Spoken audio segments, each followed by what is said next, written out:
Hello everyone, welcome back to my YouTube channel. I am Homeopath. Hope you all doing well. So as you all know, in this video we are going to talk about a second prescription, which is a very important thing regarding our examination point of view, and it is one of the question in our philosophy portion. Yeah, right.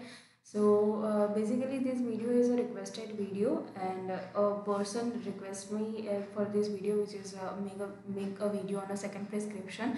Very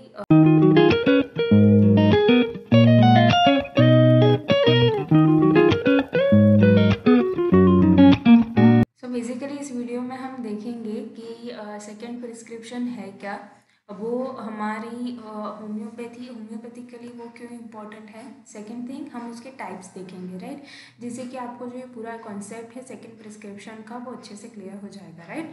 so first thing क्या है यहाँ पर, definition, right. जैसे कि मैंने आपको कहा कि हम देखेंगे फर्स्ट कि सेकेंड प्रिस्क्रिप्शन होता क्या है, राइट। सो बेसिकली अगर हम ये पूरा डेफिनेशन जो लिखा हुआ है उसके अंदर ना जाते हुए पहले मैं आपको अब इजी लैंग्वेज में बता देती हूँ कि सेकेंड प्रिस्क्रिप्शन क्या होता है, right. So first of all prescription क्या होता है। प्रिस्क्रिप्शन दैट मीन्स कि जो डॉक्टर हमें लिख कर देता है, जो मेडिसिन वो हमें लिख कर देता है, राइट, उसे हम कहते हैं prescription, right. Now second thing कि सेकेंड प्रिस्क्रिप्शन यहाँ पर लिखा हुआ है, right. So second prescription in the sense कि उससे पहले कोई एक चीज़ होगी, उससे पहले कोई एक प्रिस्क्रिप्शन हुआ होगा, राइट। सो नाउ हियर ये एक बात आती है कि सेकेंड प्रिस्क्रिप्शन सिर्फ फर्स्ट प्रिस्क्रिप्शन के बाद होगा, उसे ही हम नहीं बोलेंगे, राइट। लाइक फॉर एग्जांपल कि कोई पेशेंट हमारे पास आया, उसने अपनी कंप्लेंट्स बताई, राइट, तो हमने उसे एट द टाइम एक प्रिस्क्रिप्शन दिया, वो हमारा होगा फर्स्ट प्रिस्क्रिप्शन, राइट। उसके बाद आफ्टर सम डेज वो हमारे पास आता है और हम उसे दूसरी कोई मेडिसिन प्रिस्क्राइब करते हैं, उसे एट द टाइम जो हमने प्रिस्क्राइब किया उसे हम कहेंगे second prescription, right. Okay, now अब वापस से वो पेशेंट हमारे पास आता है आफ्टर सम डेज, राइट, वो उसका थर्ड विजिट होगा हमारे पास। फिर भी अगर हम उसे प्रिस्क्रिप्शन करते हैं, अगर हम उसे कोई मेडिसिन प्रिस्क्राइब करते हैं, एट दैट टाइम हम उसे थर्ड प्रिस्क्रिप्शन नहीं कहेंगे, राइट। एट दैट टाइम हम उसे कहेंगे सेकंड प्रिस्क्रिप्शन, राइट। क्योंकि मैंने जैसे आपको आगे कहा कि ये सेकंड प्रिस्क्रिप्शन है इन द सेंस कि इससे आगे कोई एक प्रिस्क्रिप्शन रहा होगा, राइट। सो आप एक सिंपल सी चीज़ समझ लीजिए कि सेकंड प्रिस्क्रिप्शन वो होता है जो कि उससे पहले कोई एक प्रिस्क्रिप्शन हुआ है और वो मेडिसिन पेशेंट ने ली है, वो मेडिसिन ने अपना एक्शन दिखाया है, नहीं दिखाया है, कुछ भी किया है, लेकिन हमने पहले एक प्रिस्क्रिप्शन दिया है, राइट। वो प्रिस्क्रिप्शन कोई भी टाइम का हो सकता है, राइट।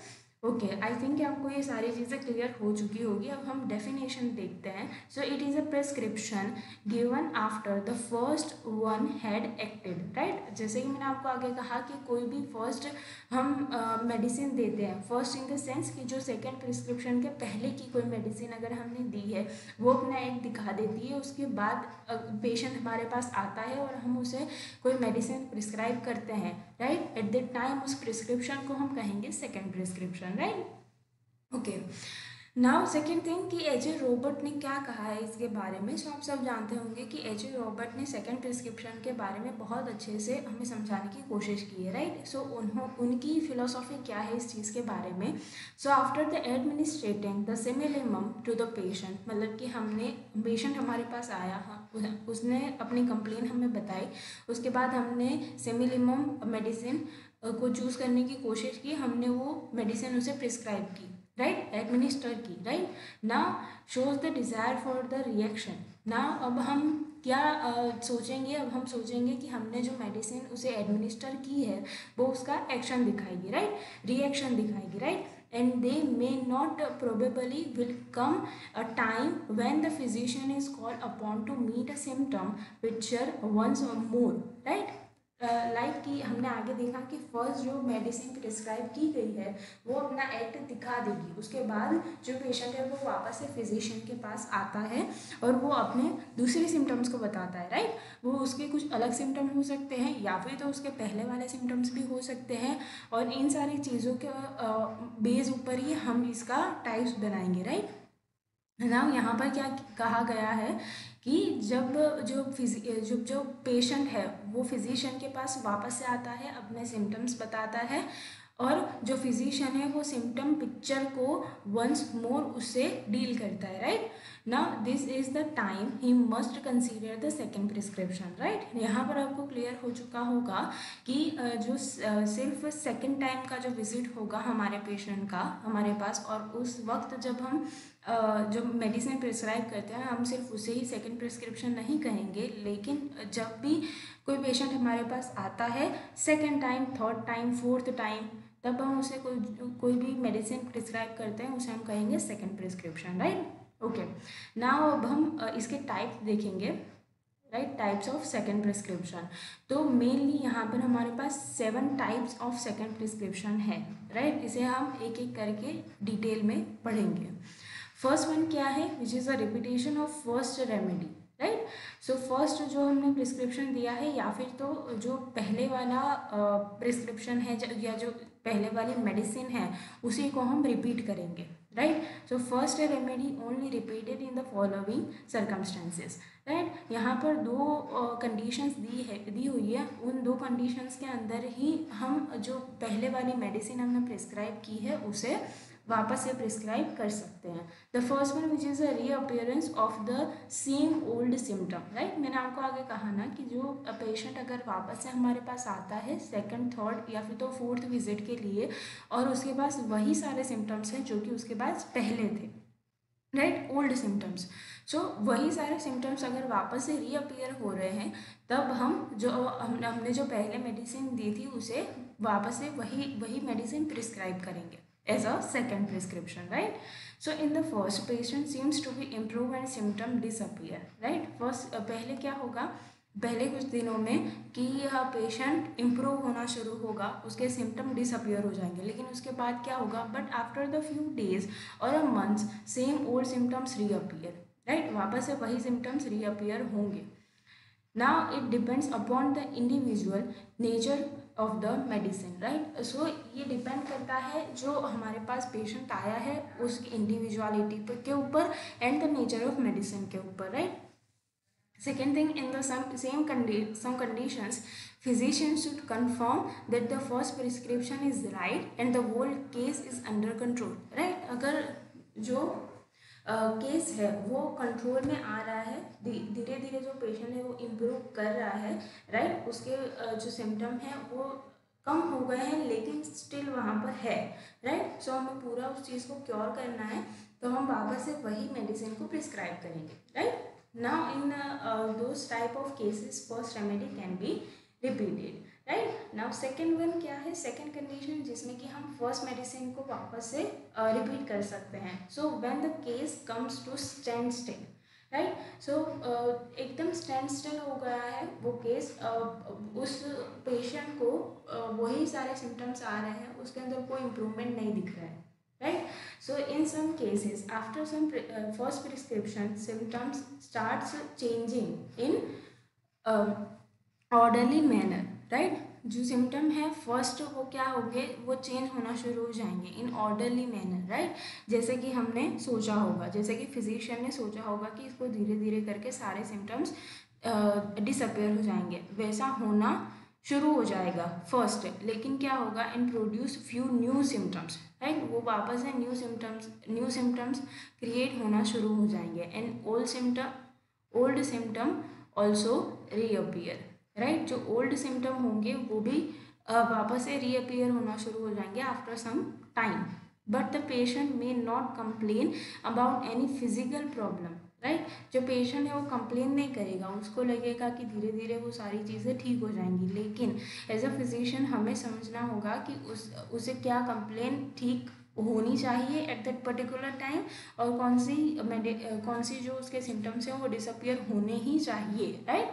क्योंकि जो मेडिसिन है वो हमने प्रिस्क्राइब की है on our knowledge, right, on the basis of our knowledge, right. So patient जो है वो आपको कोई कंप्लेन नहीं करेगा, लेकिन आपको ऑब्जर्व करना है कि उसके कौन से सिम्टम्स डिसअपियर हुए हैं और कौन से सिम्टम्स वापस से रीअपियर हुए हैं, right. And but he is not considering him self improving, right. जो पेशेंट है वो कोई आपको न्यू कंप्लेन भी नहीं करेगा और वो ये भी बोलेगा कि मुझे कोई इम्प्रूवमेंट नहीं दिख रहा है, राइट। सही से कहते हैं कि अगर कोई केस स्टैंड स्टिल है, राइट ना, अब क्या होगा, so we can handle this case by giving time and without giving any medication, right. हम ये चीज़ नहीं कर सकते, we can't handle, right. So हम अगर कोई ऐसा ऐसा केस आ रहा है आपके पास जिसमें कि पेशेंट को इम्प्रूवमेंट हो भी नहीं रहा है और पेशेंट उसके बारे में कंप्लेंट भी नहीं कर रहा है, राइट, लेकिन एज अ फिजिशियन हमें देखना होगा कि हमें आगे उस चीज़ को क्या करना है, इस केस को कैसे क्योर करना है, राइट। सो हम इस चीज़ को ऐसे ही नहीं जाने दे सकते कि थोड़े टाइम के बाद जो सारे सिम्टम हैं वो डिसअपेयर हो जाएंगे, राइट, और हम सेकेंड प्रिस्क्रिप्शन के अंदर कोई मेडिसिन ही प्रिस्क्राइब ना करें, राइट।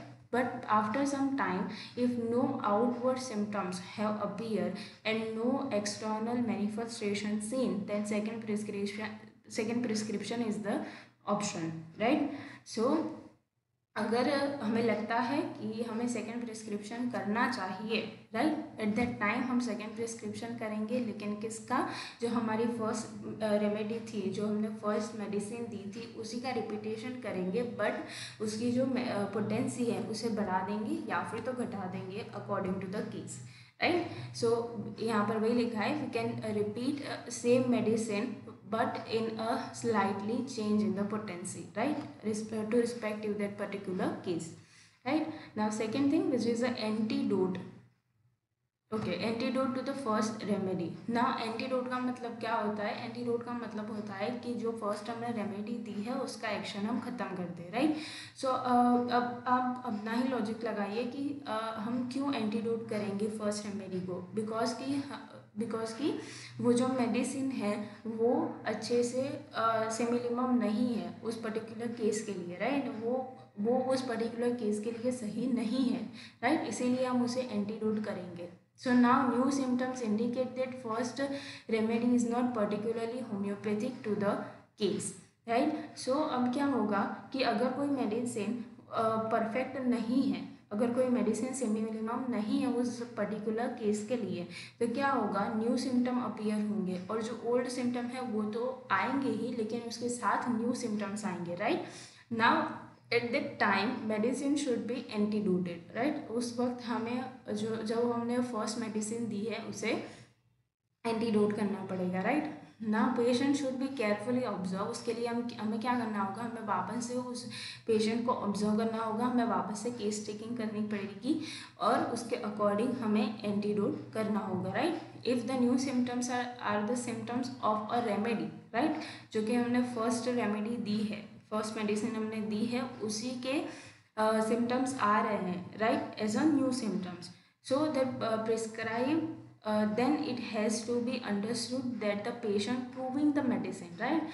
So यहाँ पर इस केस के अंदर हमारे पास 3 पॉसिबिलिटीज़ आ जाती हैं। The first thing which is कि अगर न्यू सिम्टम जो है वो हमारी फर्स्ट प्रिस्क्राइब की हुई मेडिसिन के ही सिम्टम्स हैं, राइट, उसी के दूसरे सिम्टम्स हैं, तो हम ऐसा समझ सकते हैं कि जो पेशेंट है वो उस मेडिसिन को प्रूव कर रहा है, राइट। ड्रग प्रूविंग के दौरान जो सारे सिम्टम्स आते हैं, राइट, उस तरीके से अगर ये न्यू सिम्टम्स उसी मेडिसिन के सिम्टम्स हैं तो हम ऐसा समझेंगे कि जो पेशेंट है वो एक पर्टिकुलर मेडिसिन को प्रूव कर रहा है। सेकेंड पॉसिबिलिटी क्या होगी कि अगर जो न्यू सिम्टम है वो सिम्टम्स को पेशेंट ने अपनी पास्ट में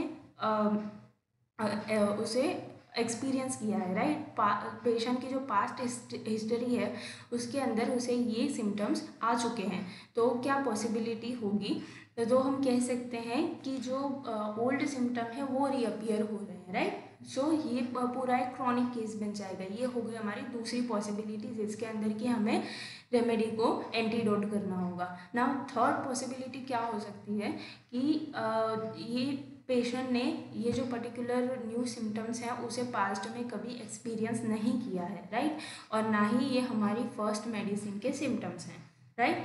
सो उस टाइम पर हम क्या करेंगे, उस टाइम पर हम ये जो फर्स्ट रेमेडी है उसे एंटीडोट करेंगे, देन हम न्यू मेडिसिन को प्रिस्क्राइब करेंगे, राइट। ओके, नाउ अब हम यहाँ पर थियोरी वाइज हम इस चीज़ को पढ़ते हैं। सो सेकेंड थिंग फर्स्ट हमने ये पढ़ लिया कि जो न्यू सिम्टम्स हैं वो हमारी फर्स्ट मेडिसिन का ही सिम्टम है, तो जो पेशेंट है वो मेडिसिन को प्रूव कर रहा है। Second thing, if the symptom is not related to first remedy then तब क्या होगा, then physician has to be cross examine with the relatives of the patient whether these new symptoms whether these new symptoms are experienced by the patient in past, right, जो कि मैंने आपको आगे समझाया। And if the patient has not experience new symptoms in the past then क्या होगा, then physician had some mistake in a selection of a first prescription, right. यहाँ पर फिजिशियन की मिस्टेक आ जाती है, लेकिन उन दो केसेस के अंदर फिजिशियन की कोई मिस्टेक नहीं है। In this case physician should antidote the first medicine. इन तीनों केसेस के अंदर जो फिजिशियन है उसे अपनी मेडिसिन को एंटीडोट करना होगा, और उसे एंटीडोट करने के लिए हम दूसरी मेडिसिन देंगे जिसे हम प्रिस्क्राइब करेंगे as a second prescription, right. So यहाँ पर तीनों चीज़ें लिखी हुई हैं। If the symptom of the first remedy then patient proves the medicine, and if the patient experiences same symptoms in the past then change the remedy, right, and this particular case is going to be a chronic case. Second thing, that a patient doesn't experience in the past this particular symptoms, then the physician make mistake and then antidote this particular medicine, right. now अब हमारे पास third type of the second prescription है, right, which is a change of the medicine. So यहाँ पर आप ये जो third possibility है जिसमें कि हमें फर्स्ट मेडिसिन को एंटीडोट करना पड़ रहा है, उसी के ऊपर ये थर्ड टाइप है। After the first prescription new symptoms change entire picture of the disease, right. जो न्यू सिम्टम्स आ रहे हैं उसने जो पूरा जो केस का पिक्चर है वही चेंज कर दिया, पूरा जो डिजीज़ का पिक्चर है वही चेंज कर दिया है। At the time patient doesn't experience symptom in his entire life, right. So ये जो न्यू सिम्टम्स हैं उसे पेशेंट ने अपनी हिस्ट्री में, पास्ट हिस्ट्री में कभी एक्सपीरियंस नहीं किया है, राइट। तो क्या होगा, if the patient is not improved, अगर इस वक्त भी पेशेंट इम्प्रूव नहीं हो रहा है फर्स्ट रेमेडी से, तो हम फर्स्ट रेमेडी को एंटीडोट करेंगे, देन हम जो मेडिसिन है उसे चेंज कर लेंगे, right, simple. Now second thing, fourth type of second prescription which is a complementary of the first remedy. अब complementary relationship between two remedies आपको पता होगा, then you can understood this particular type of second prescription, right. So complementary relationship क्या होता है कि कोई particular medicine है वो अपना एक्ट दिखा रही है, लेकिन वो एक मेडिसिन सफिशिएंट नहीं है पूरी डिजीज़ को क्योर करने के लिए, उसके लिए हमें दूसरी मेडिसिन चाहिए रहती है, राइट। सो वो जो दूसरी मेडिसिन हम देंगे एज अ सेकेंड प्रिस्क्रिप्शन उसे हम कहेंगे complementary to that particular one medicine, right, जो कि फर्स्ट हमने मेडिसिन दी है उसका एक्ट पूरा करेगी, right. Now it used after the first remedy has acted sufficiently, right. जो फर्स्ट रेमेडी है उसने अच्छे से अपना एक्ट दिखाया, right, and it help to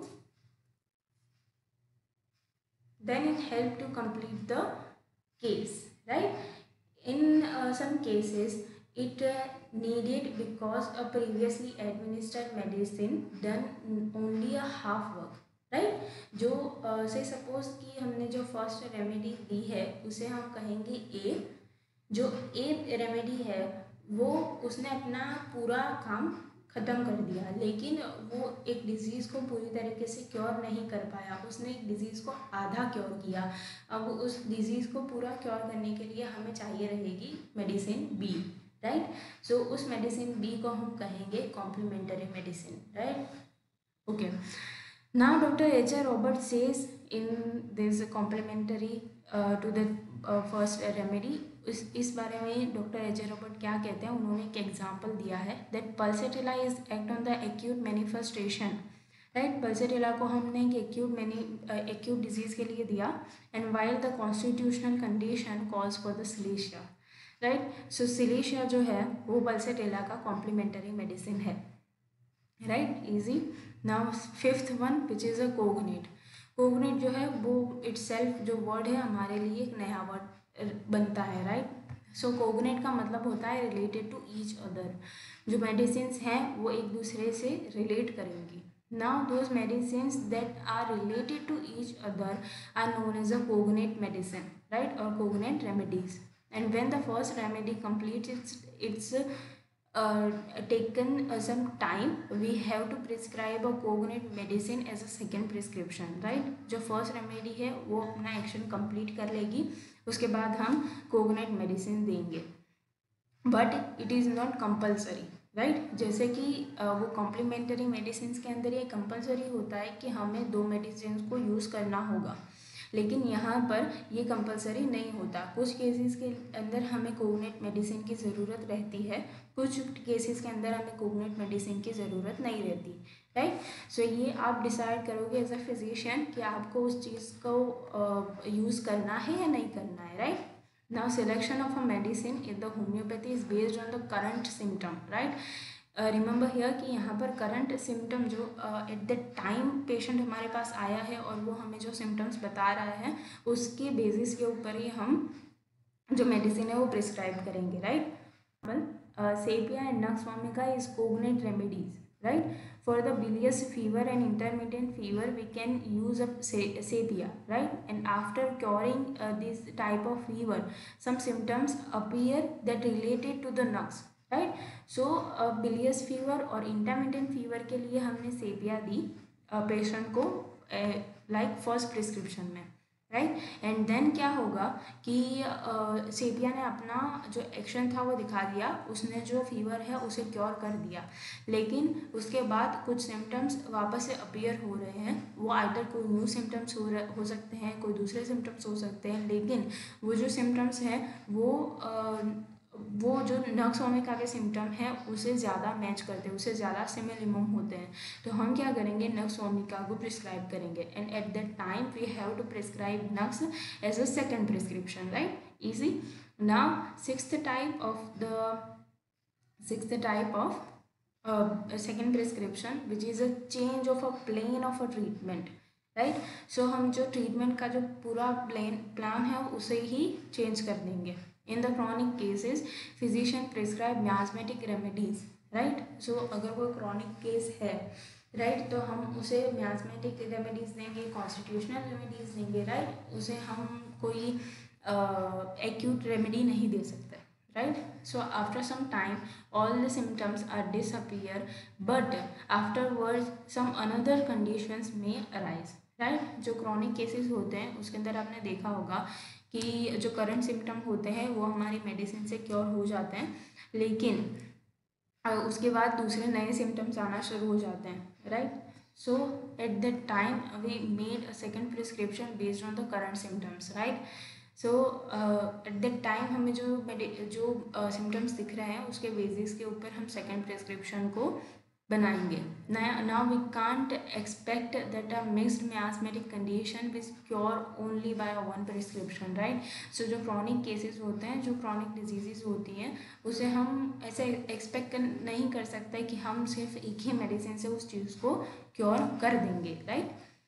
now the miasms has to be removed one by another, right. अगर 2 miasms एक साथ किसी पेशेंट के अंदर है, राइट, अगर सोरा साइकोसिस है तो हम पहले सोरा को क्योर करेंगे देन साइकोसिस को क्योर करेंगे, आइदर हम पहले साइकोसिस को क्योर करेंगे देन सोरा को क्योर करेंगे, राइट। वो एक पूरा अलग टॉपिक हो जाता है, लेकिन मियास्मेटिक अगर डिजीज़ है, अगर क्रॉनिक डिजीज़ है तो उसके लिए हमें 2 मेडिसिन को प्रिस्क्राइब करना होगा, लेकिन बारी बारी से, राइट। सो उसके लिए हम अगर सेकेंड प्रिस्क्रिप्शन करेंगे तो हम जो करंट सिम्टम्स हैं उनके बेसिस के ऊपर ही सेकेंड प्रिस्क्रिप्शन करेंगे, right. Now the seventh one which is the seventh and the last one which is the intercurrent remedies. So intercurrent का मतलब क्या होता है, 2 चीज़ों के बीच में, right.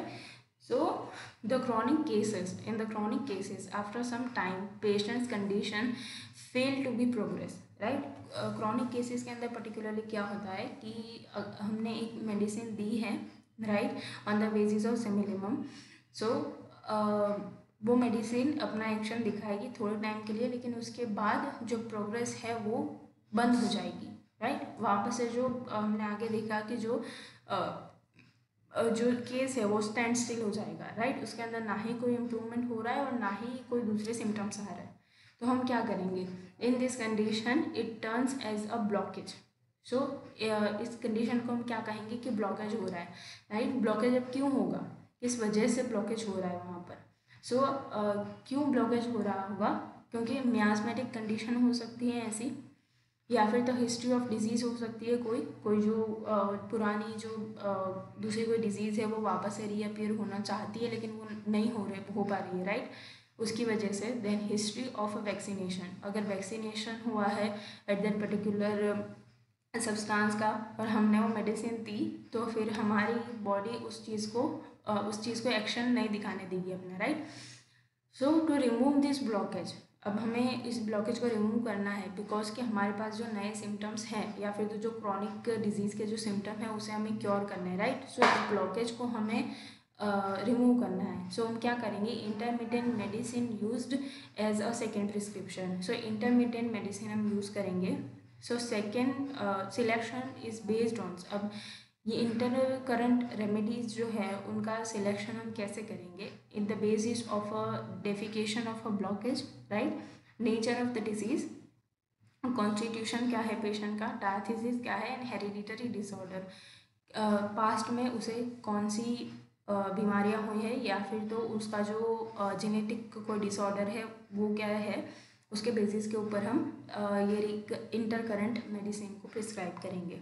So this is all about second prescription. So इस वीडियो के अंदर हमने देखा डेफिनेशन, देन एच.ए. रॉबर्ट का व्यू क्या है on the second prescription, then हमने उसके टाइप्स देखे, राइट। आई होप ये वीडियो आपको पसंद आया होगा और ये वीडियो आपको हेल्पफुल रहेगा on your examination purpose, and also आपका जो कॉन्सेप्ट अगर इससे क्लियर होता है, then you can like, comment, share and subscribe to my channel, and also if you want any video on the specific topic you can tell me in the comment section, as well as you can DM me on my IG account, link is in the description box. Thank you so much for watching.